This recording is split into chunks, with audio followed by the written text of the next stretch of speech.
आप सभी का स्वागत है मेरे चैनल पे। आज की कहानी है स्वीकृति। तो चलिए कहानी स्टार्ट करती हूँ।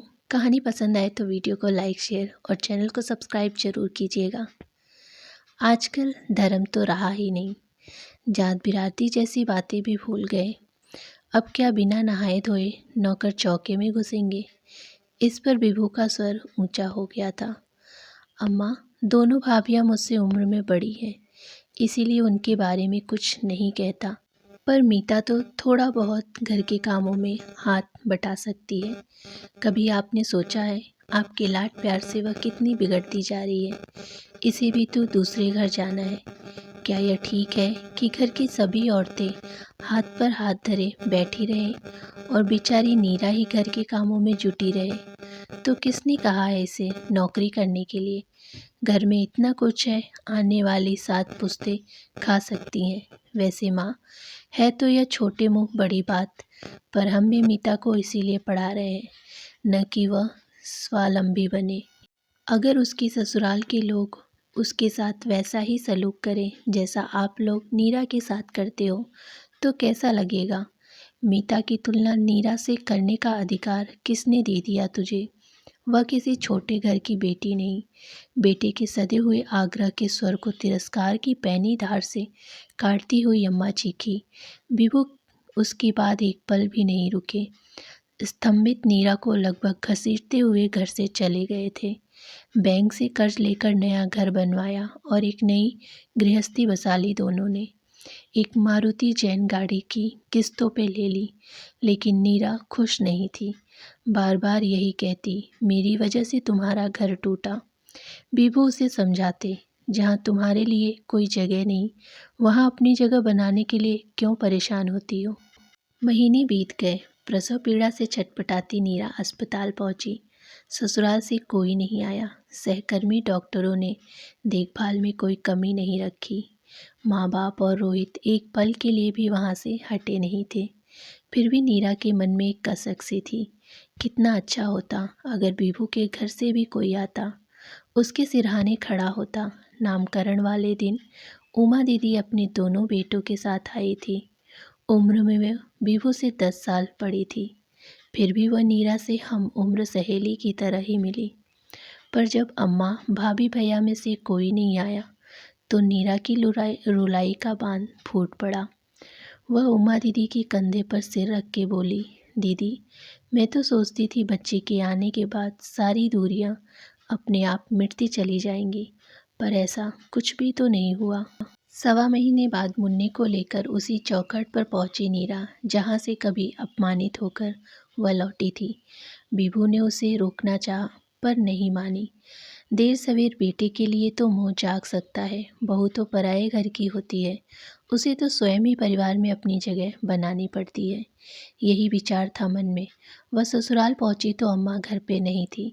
दरवाजे पर ही खड़ी भाभी की 6 साल की बिटिया सोनाली और ननद मीता मिल गई। देखते ही अपरिचित के भाव तीर आए थे। मीता अंदर चली गई। सोनाली वहीं खड़ी नीरा का चेहरा ताकने लगी। पहचाना नहीं क्या सोनू, मैं तुम्हारी चाची नीरा। नाम सुनते ही वो डर कर पीछे हट गई। उसने स्वयं मुन्ने को पलंग पर लिटा दिया और सोनाली को पुकारा, नन्हे मुन्ने से नहीं खेलोगी। सोनाली अब सहज होकर मुस्कुराने लगी थी। मुन्ने को सोनाली के पास लिटाकर नीरा पूरे घर का चक्कर लगा आई। पूरा घर भीतर तीप पड़ा था। भाभी पलंग पर लेटी कहार रही थी। उन्हें तेज बुखार था। नीरा ने केमिस्ट को फ़ोन कर दवाई मंगवाई।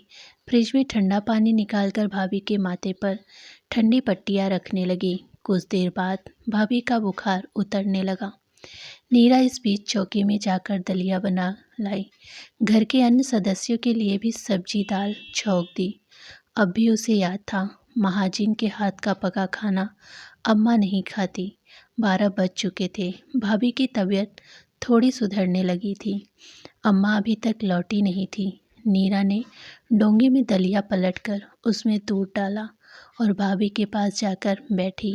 भाभी की आंखों में स्नेह झलक आया था। मीता अब भी तिनकी हुई थी। नीरा ने कुदेर कुदेर कर उसकी परीक्षा की तैयारी के बारे में पूछा तो वह सहज हो उठी। सोनाली मुन्ने के साथ खेल रही थी। तनाव के बादल छटते जा रहे थे। इतने में अम्मा जी आती दिखाई दी। अम्मा की बेरुखी अब भी पहले की तरह कायम थी। उन्होंने एक उड़ती सी नज़र मुन्ने और नीरा पर डाली। नीरा ने खुद उनकी गोद में मुन्ने को डाल दिया था। उसे अब भी विश्वास था कि स्नेह की आंच से मन में ठोस हुई भावनाओं को पिघलाया जा सकता है। पोते को आशीर्वाद नहीं देंगी? उसने अम्मा की आंखों में झांका। उन्होंने सोने का सिक्का पोते की हथेली पर रख तो दिया, पर वैसे अपनापन अम्मा ने नहीं दिखाया जैसा नीरा चाहती थी। घर लौटने के बाद भी नीरा बराबर बड़ी भाभी का हालचाल पूछती रही, परहेज और दवा के बारे में भी बताती रही। उसकी श्रद्धा भावना के आगे बड़ी भाभी नतमस्तक हो उठी थी। फ़ोन पर ही सिसक उठी और बोली, नीरा हमें माफ़ कर दो, बड़ी ही बदसलूकी की मैंने तुमसे।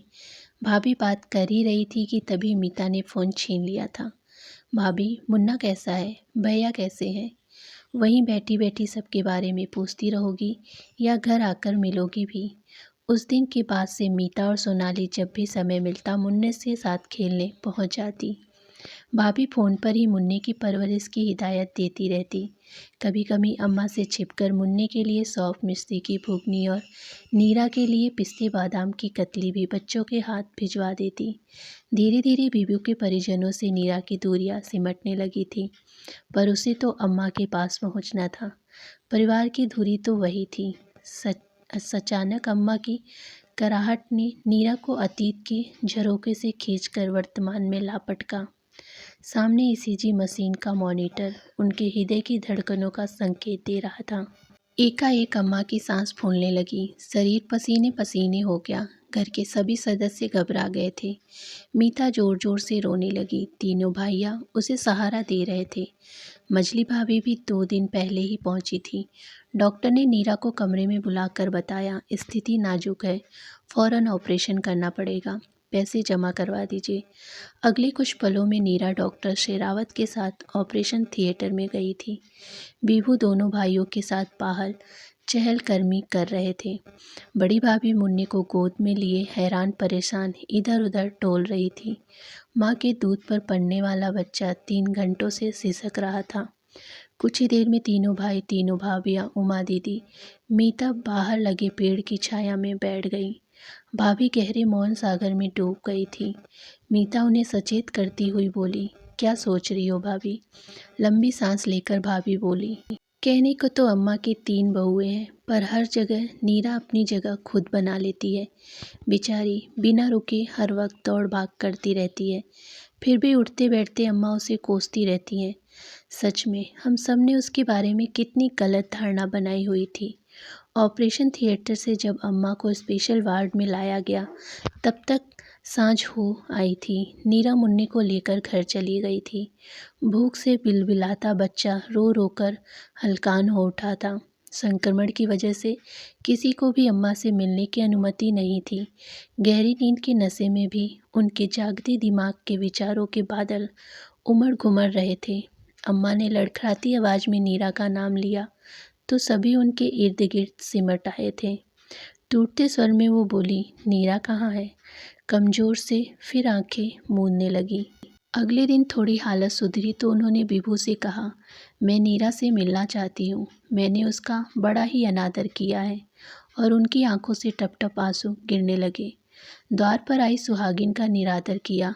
अम्मा दुखी मन से कहने लगी, मैंने तो उसे आशीर्वाद तक नहीं दिया और उसने मुझे जीवन दान दे दिया। माँ की बातों का उसकी संतान कभी बुरा नहीं मानती।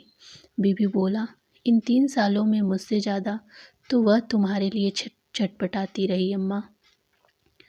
उस रात अम्मा को बहुत अच्छी नींद आई। सुबह की किरण के साथ जब कमरे का पर्दा सरका तो पूरा कमरा गुलाब की सुगंध से महक उठा। खिड़की के पर्दे सरकाकर नीरा ने पूछा, अम्मा अब कैसी हैं? आंखें मूंद कर उन्होंने गर्दन को थोड़ा सा हिलाया, फिर इशारे से उसे अपने पास आकर बैठने को कहा। तभी मजली भाभी मुन्ने को लेकर कमरे में आई और बोली, दादी को प्रणाम करो। अम्मा उसे आशीर्वाद देती रहीं, सहलाती रहीं, पुचकारती रहीं। क्या नाम रखा है? ऐसे कैसे नाम रखती अम्मा, वह तो आपको ही रखना है। नीरा ने आदर भरे भाव से कहा तो अम्मा खुद को अपराधीन समझने लगी। हृदय की पीड़ा से तिनका को आंसुओं में बुहारते हुए वह दृढ़ स्वर में बोली, इस रविवार को मुन्ने का नामकरण समारोह हम सब मिलकर अपने घर पर मनाएंगे। जिस चौखट से तुम्हें अपमानित होकर निकाला था वहीं पर आशीष पाने के लिए लौटोगी। अम्मा की आंखें नम हो उठी। न जाने कब आंसू के 2 कतरे टपक कर नीरा की हथेली पर टपके आंसुओं में मिल गए। नीरा को महसूस हुआ कि ससुराल की दहलीज पर उसने आज पहला कदम रखा है।